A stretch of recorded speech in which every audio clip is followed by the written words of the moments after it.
My husband wanted to gift our twin to his infertile sister, so I left without a word, took full custody and watched them beg and break down in court. I am a 28-year-old female, and my husband Mike is a 30-year-old male. We have been in a loving relationship for almost 6 years. We met when I had first joined my job. Because he was more experienced than me, he would help me out immensely. From the very beginning, Mike knew that I didn't come from a good family. I had to fight for what I wanted and do odd jobs here and there to save up money for myself. Both my parents were into drugs and hardly did anything for me. Hence, when I went to college, I moved out, cut them off, and never looked back.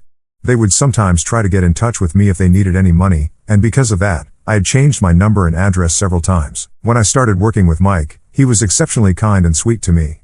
I remember once I had worn a shirt to my office which apparently had 2 small holes that I didn't notice, but Mike noticed them and bought me a new shirt to change into so that our coworkers would not find out.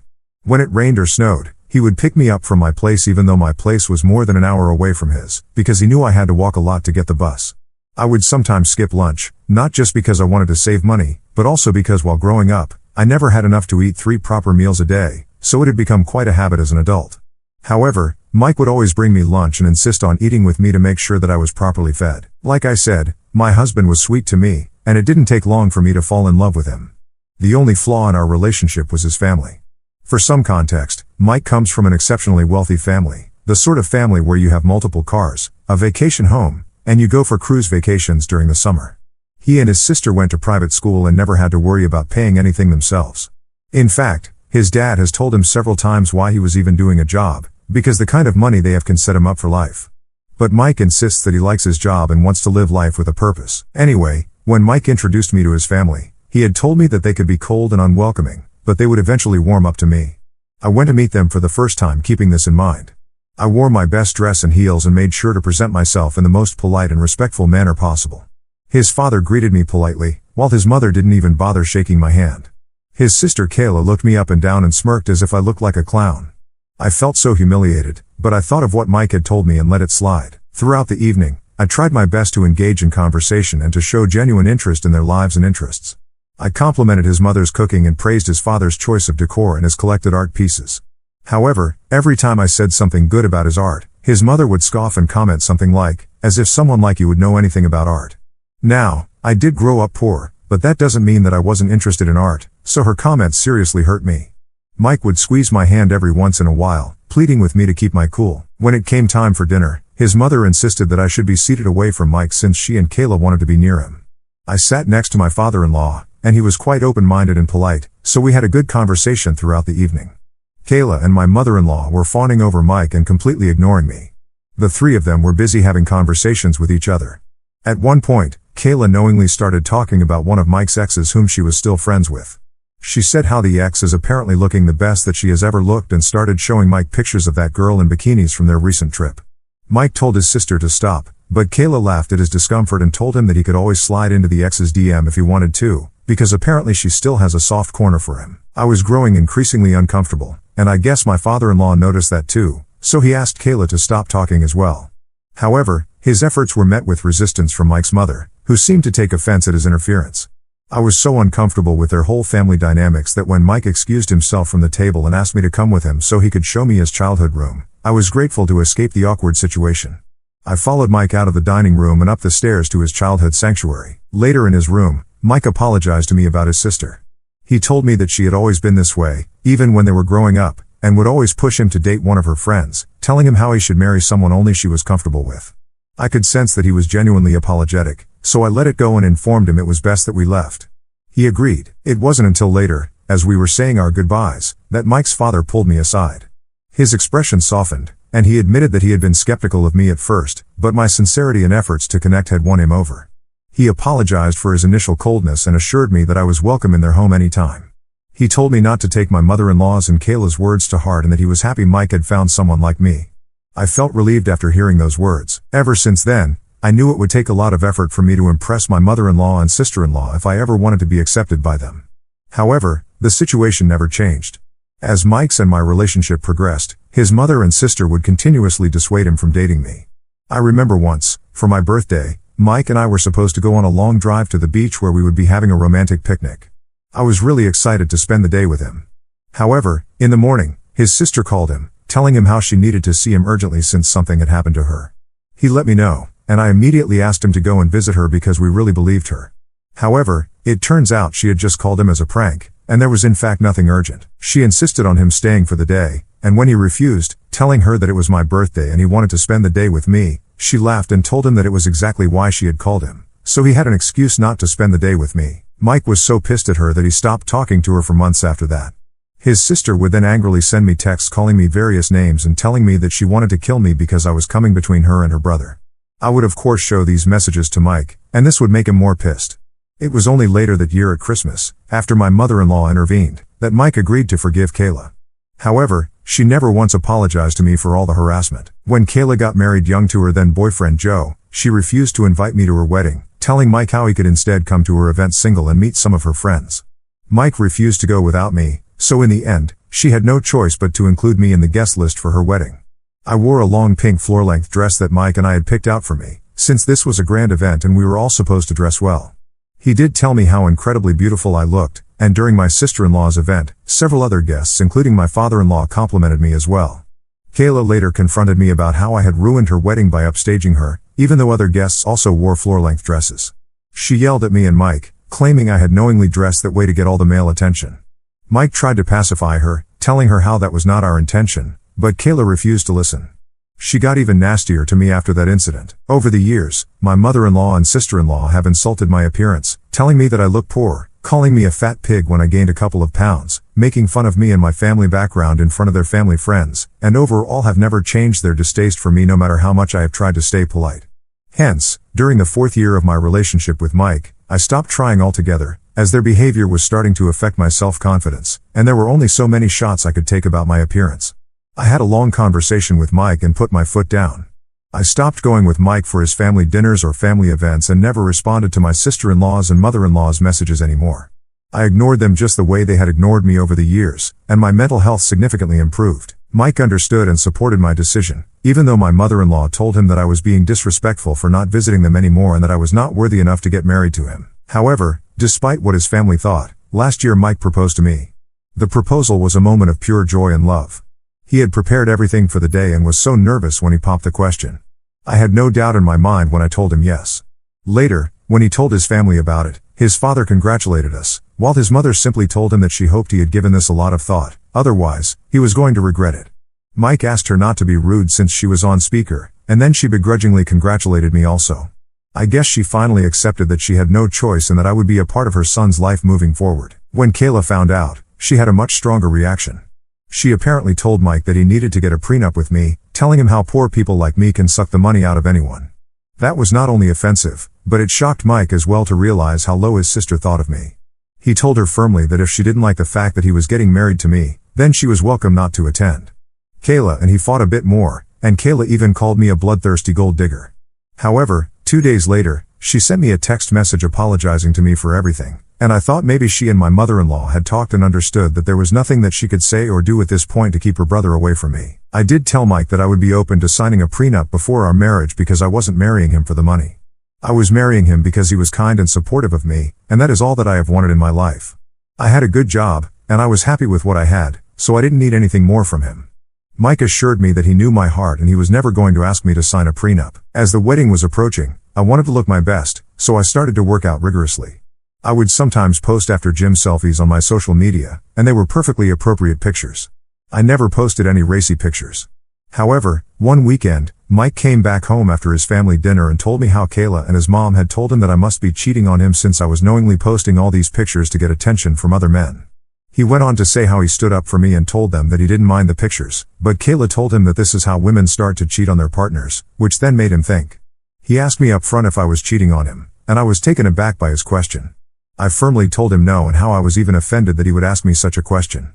He started to apologize to me and told me how his sister and mother got into his head and he never would have questioned me otherwise. To give some context, my account is private, and I have more female followers on my account than male, so to this day I have no idea why my mother-in-law and Kayla would even say something like that to Mike. During the wedding, my mother-in-law and Kayla did everything that they could to cause even more issues. Kayla kept saying how she wanted to be a bridesmaid, but I refused point blank. So then my mother-in-law called me and chastised me for not including Kayla and how bad it would look to the family. I pointed out to her that Kayla never included me in her wedding party either, but she told me that Kayla is going to be my sister-in-law, so I have to include her, otherwise, she would not be paying for our wedding. This led to a huge fight. When I told Mike everything, he talked with my father-in-law, who assured us that it was his money and my mother-in-law had no say in our wedding whatsoever. I can only imagine my mother-in-law's face and how she must have felt when she would have learned that her attempt to manipulate our wedding plans had failed. Our wedding happened after this without any more incidents or interference by my sister-in-law and mother-in-law. Mike and I are still going strong, and I thought everything was good between us. However, something has happened recently that has made me question everything. I never thought I would find myself in this situation. It all started when I found out 3 months ago that I was pregnant with twins. Mike was as pleasantly surprised as me. We were both filled with excitement and happiness. We had been trying for a baby ever since we got married, and the news of not just one but 2 little ones on the way felt like a dream come true. Mike insisted on having a family get-together where he would announce my pregnancy. Even though I wanted something low-key, I understood his excitement of becoming a father, so I agreed. When Mike and I announced I was pregnant during the party, everyone immediately came over to hug us and congratulated us. However, my sister-in-law and mother-in-law looked pissed and stared daggers at me. For context, Kayla got married before us, so she has been trying to get pregnant for a long time. However, I have heard from Mike that she is infertile and basically barren.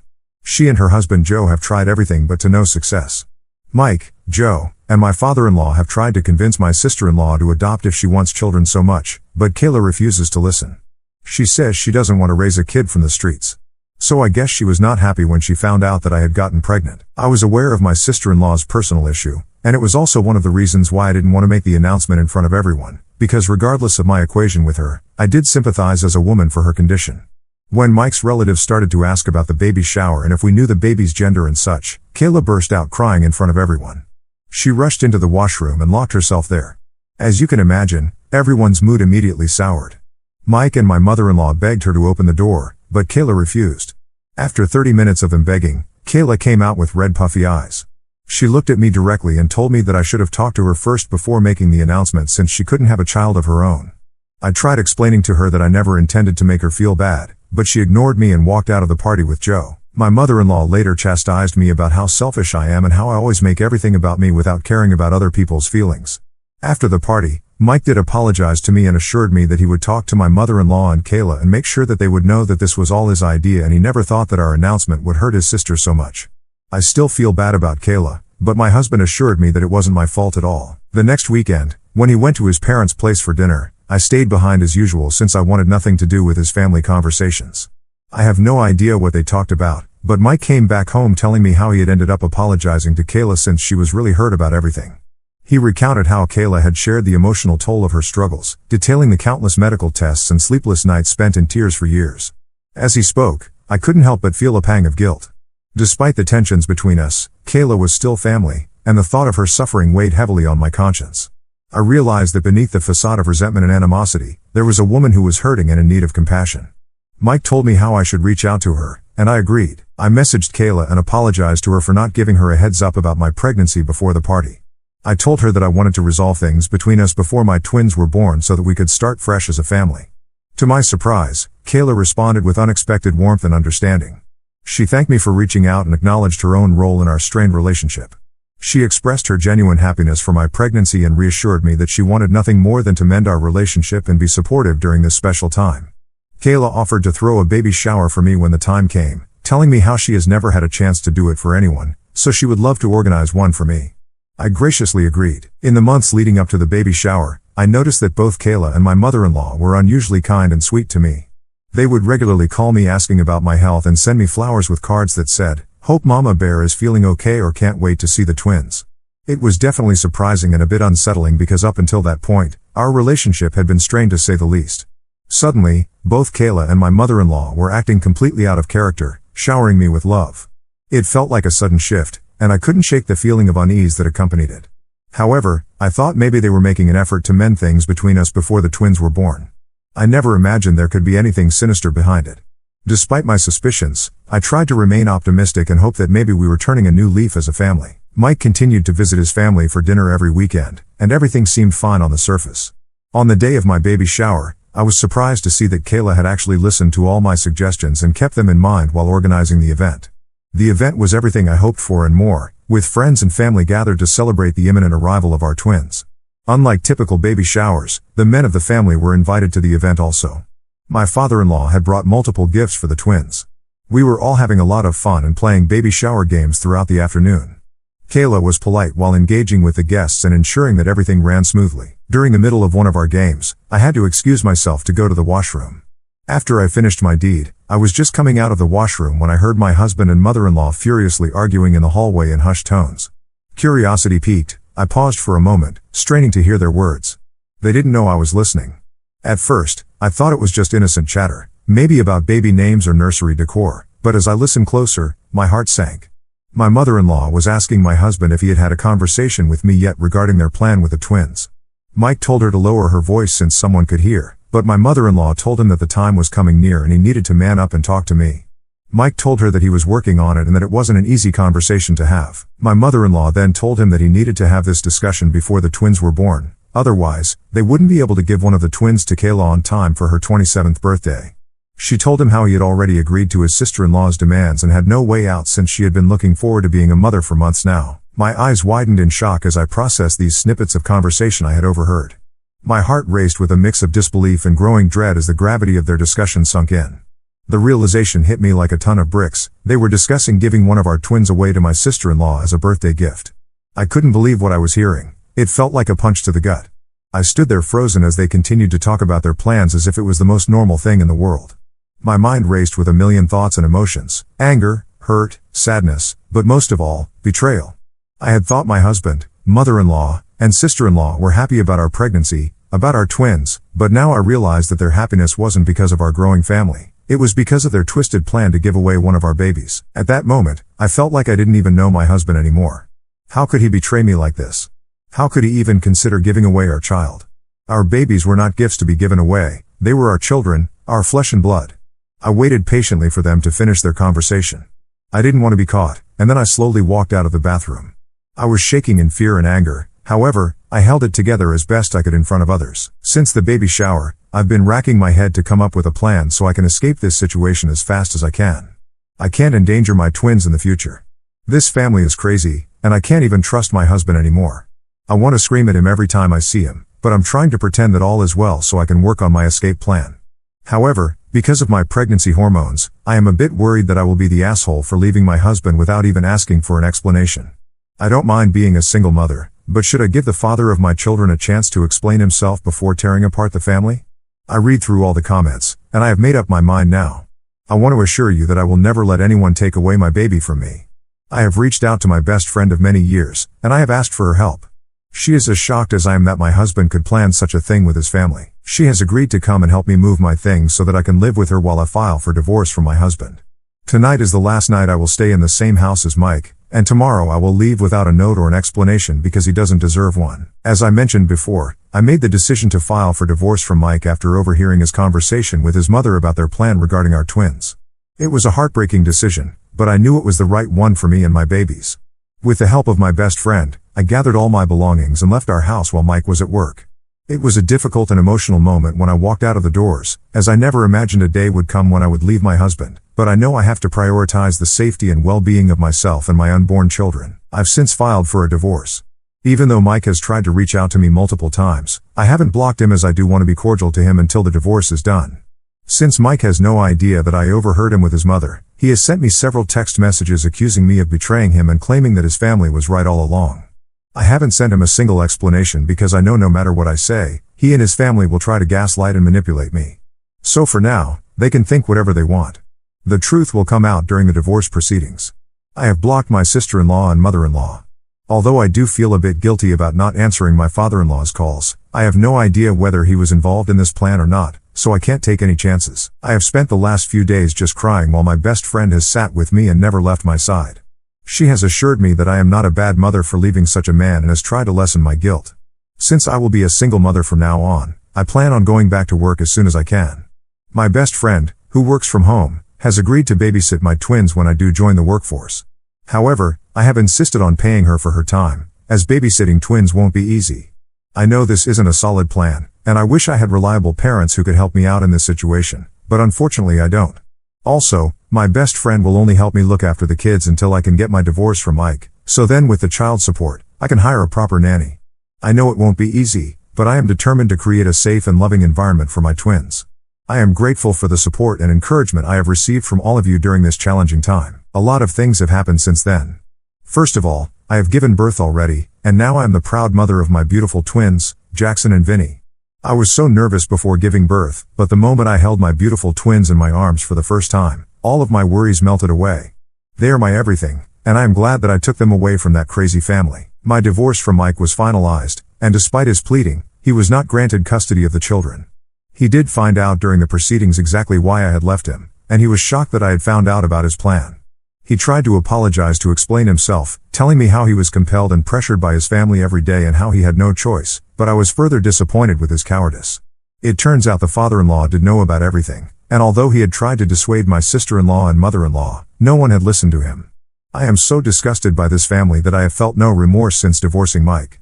I didn't ask for a single penny for alimony, but he has agreed to pay a hefty amount for child support, which will be enough for me to provide the best for my children. My mother-in-law and sister-in-law did try to get in touch with me and even showed up during the divorce proceedings, screaming and yelling at me for taking away the twins from them.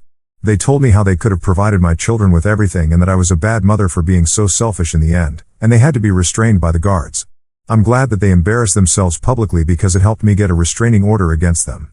Since the divorce, Mike has tried to remain in touch with me, pleading for a chance to talk and reconcile, but I can never trust him again around my children. With the help of my best friend and a supportive network of friends and family, I've been able to navigate the challenges of single parenthood these past few months. Recently, I have made the decision to move out of the city entirely, as I want to create a fresh start for myself and my children far away from the toxicity and manipulation of Mike's family. I know as long as I live in the same city, they might try to get in touch with my twins, and I don't want that. With full custody of my twins, I have the freedom to build a new life wherever I choose, and I intend to make the most of that opportunity.